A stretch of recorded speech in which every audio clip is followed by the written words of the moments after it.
We're going to make a Great Fire of London light, and to make this you need some dark card, preferably black card, some coloured tissue paper or cellophane. For this I've got some cellophane sheets, but I've also saved some sweet wrappers. You could use plastic bags that are fire colour, so you don't want reds and yellows, those kind of colours. Ruler and a pencil, some sellotape and some glue, and a light for your jar. You're going to need a jar to put all this in. This could be a jam jar, an old jam jar, it could be a pasta sauce jar, anything that's clear. You could use a clear plastic bottle that you cut down to size. Make sure that the top isn't sharp. You'll have to fill the bottom to make it flat, but you could use those. And then inside of it you're going to need to put a light, and it needs to be a battery light. If you put one of these in, you see, it will be safe. We don't want to start using real candles in this, because these kind of things could set fire, and we don't actually want to be starting a fire. We just want to be doing something that shows what the fire looked like. Right, to start with, this dark card is going to be the silhouette of our houses against the fire. So we want it to come about halfway up the jar. If it goes all the way up, we won't get to see anything, and if it comes too far down, then we won't see the houses. So we want about halfway. So we're going to measure the jar. This is going to be different depending on how big your jar is. But if we measure, I'm going to make my house is about 6 centimeters tall. So I'm going to create a strip of card that is 6 centimeters tall. I'm going to measure along here, draw a line that's 6 centimeters high,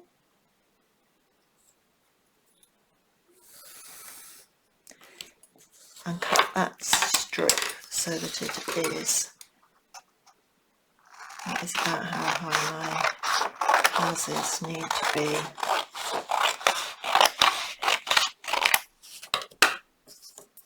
Put that out of the way because I don't need that bit. Now I need to check that this strip will go all the way around the jar. It's going to go on the inside of the jar, but it needs to go all the way around, and it needs to go to about there. I check again. About there. So I don't need to do any more than that. I'm going to cut that end bit off so that I'm not overlapping too much.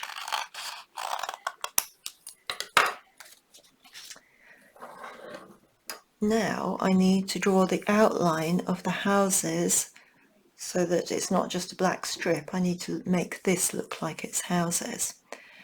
So I don't want to do it too far down. Again, I don't want the strip too small, but I'm going to do some roof shapes. Some of the houses could be a bit smaller.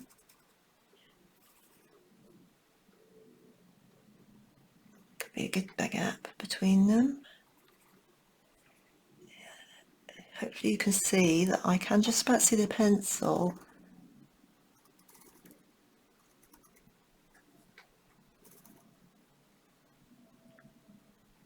I'm going to have a tool, that's going to be a church. Okay, like that. Now I need to cut those bits out.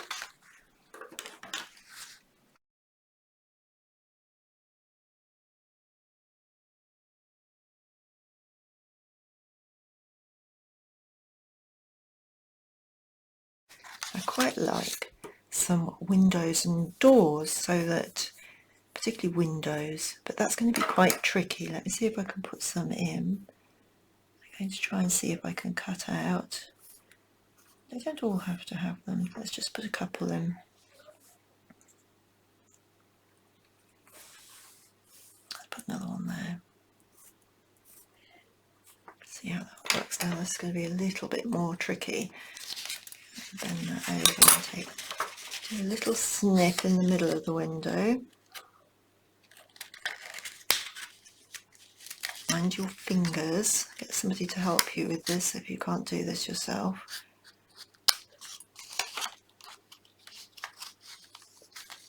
Now I've got a bit in the middle, I can just gently use the end of the scissors and snip around the edges. Get some windows in. Let's try, if you cut this in, if you cut a gap in it, it doesn't actually matter too much, but it would be quite good then to sellotape it back up. So if you really can't do that, what you could do, you could snip up from the bottom,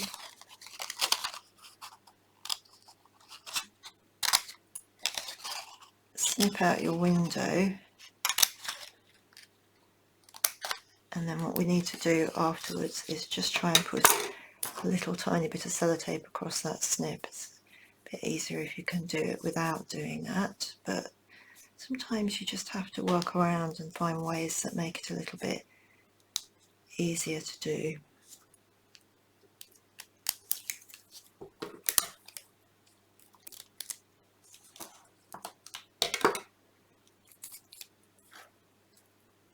There we go.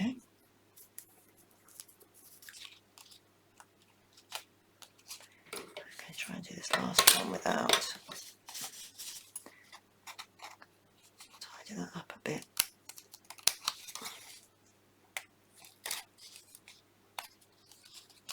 Last one.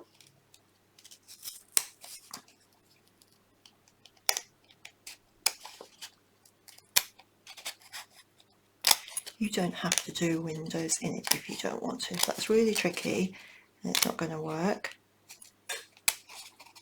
then don't do them. It's fine. It's just quite nice to do something a bit different, a bit challenging, make yourself learn some new skills sometimes. Right, we want this side without the sellotape and without the drawing to be the side that we see on the outside. Now we've cut out our shape, we want it to go on the inside of our jar, but to do that we need to first add on the flames. Now that's the side we want to see. This side with a little bit of sellotape and with my pencil marks on it, this is the back of it, so this is where we're going to stick the flames.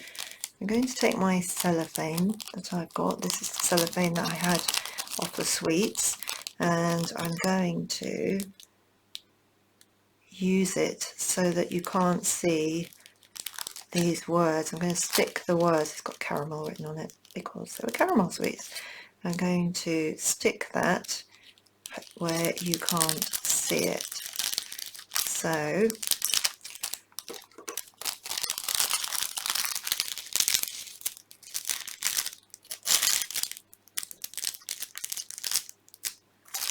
first of all, I'm going to turn it over and I'm going to cut some flame kind of shapes, because the flames don't go up, they go up to a point, don't they? They don't go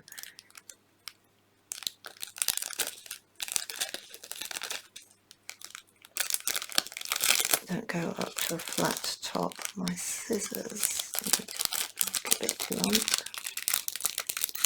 It's quite hard. Okay, a bit easier. I might keep those bits because those might be useful to stick as extra flames behind it. I'm going to chop off that little bit there, that doesn't look very flamey.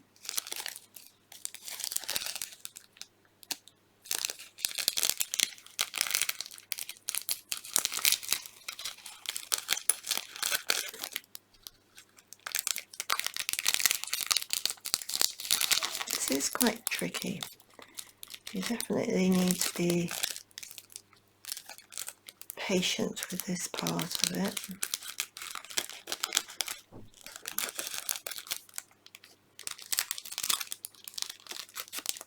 Very, very careful of your fingers. Right, I've got some flames there, so it says caramel on it, but I'm going to kind of scrunch that up so that the caramel bit doesn't show across the window. And I'm going to, where's that go?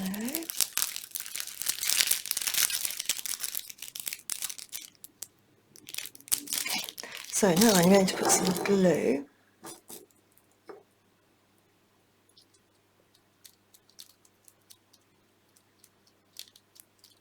on here on the back. Okay, go up as far as the window because I want to get it that far. And stick that edge bit in and crunch it up so that I get all of that in, slide it across. Flame's standing nice and tall. Okay, that's one. And I think I'll put the other one here. It needs to go that side up. So let's see, maybe what I'm going to do, I'm going to try and cut the caramel off the top bit this time. See if that works. So if I make my flames like this, yeah, that's going to work.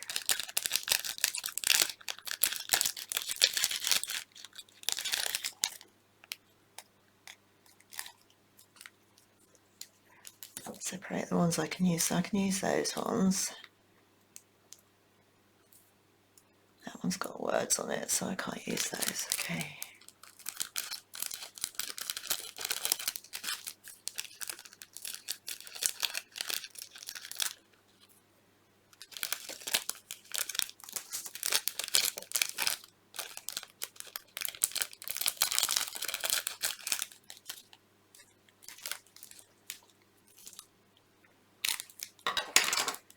So I'm going to stick this one here over these two. Going to put a little bit of glue above and all the way around these windows where it's going.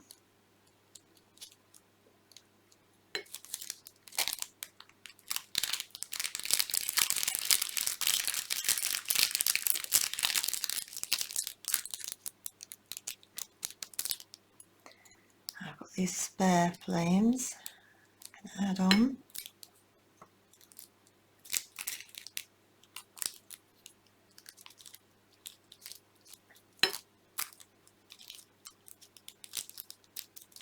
Make sure to go over the windows because we want the orange to show behind the windows there.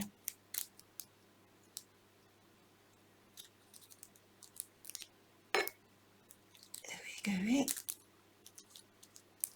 There we go.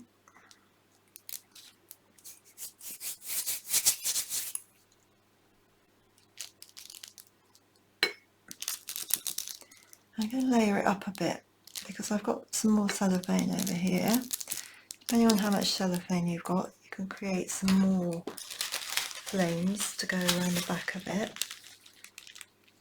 I'm going to take a strip of this red. Oops, that's ripped. I don't think that matters because that looks like a good flame shape to me. I just keep adding glue and adding some extra flames onto it.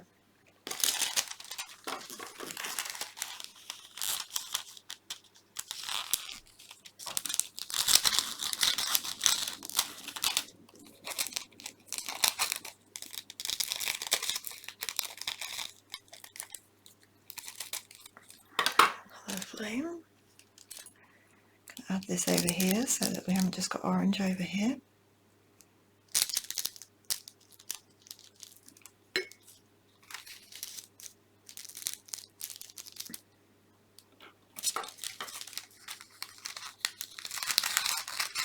Nice tall one.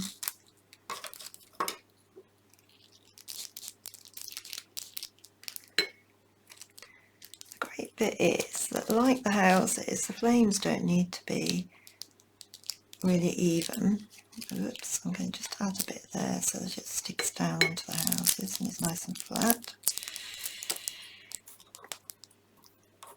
Flames aren't even either, so if your flames are all sorts of different shapes, that's actually more realistic, more how a flame would look. It's not going to be perfectly straight and pointy. That one just goes sticking up between there.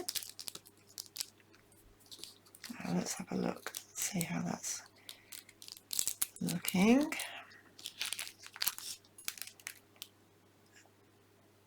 Okay, I'm pretty happy with that. I'd quite like something tall over this end as well. I'm going to add another bit in with that.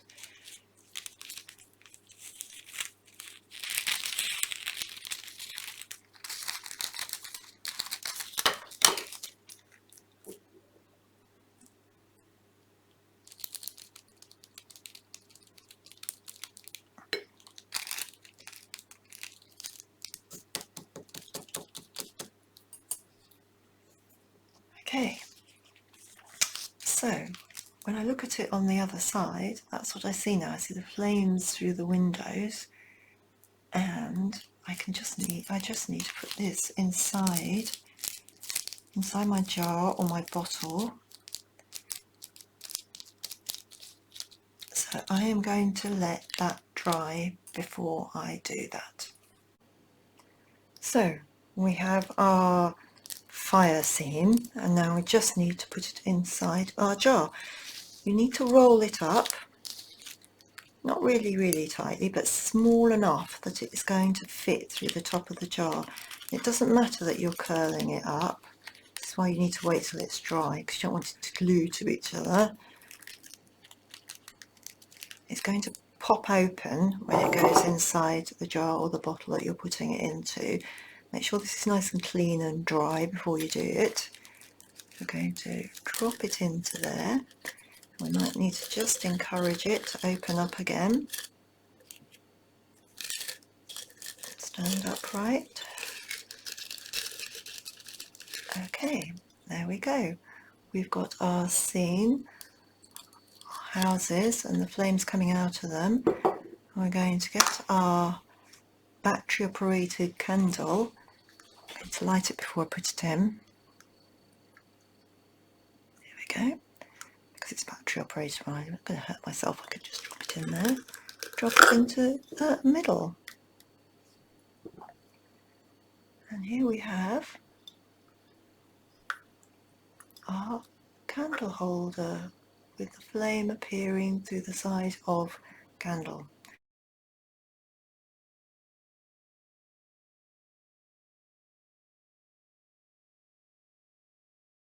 If you enjoyed this make, take a look at Vlad and the Great Fire of London activity book, and at the YouTube channel where we've got lots of other activities, and try out some more activities relating to the Great Fire of London and Vlad's adventure. Thank you.